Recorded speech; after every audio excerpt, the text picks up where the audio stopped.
అమరావతి మహిళల మీద అనుచిత వ్యాఖ్యలను మంత్రి కొండపల్లి శ్రీనివాస్ ఖండించారు. మహిళల మీద తప్పుడు వ్యాఖ్యలు చేయడమే కాకుండా సమర్థించుకుంటున్నారని మండిపడ్డారు.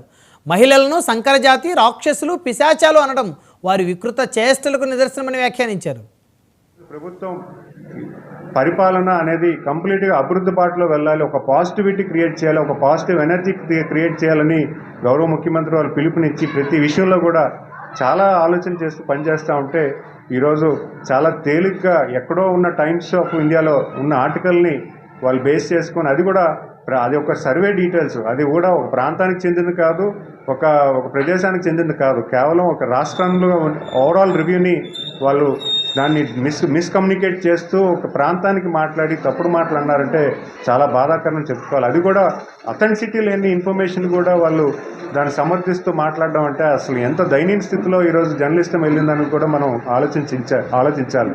ఎందుకంటే జర్నలిజం చేసేవాళ్ళు ఖచ్చితంగా ఒక ఆధారపూర్ణ ఉండాలి. ఒక మాట అన్నారంటే ఖచ్చితంగా దానికి ప్రూఫ్ ఉండాలి. ప్రూఫ్ లేకుండా ఏదో ఒక న్యూస్ ఛానల్ ఒక ఆర్టికల్ వచ్చిందని దాన్ని ఈ రకంగా మాట్లాడడం కూడా చాలా తప్పు.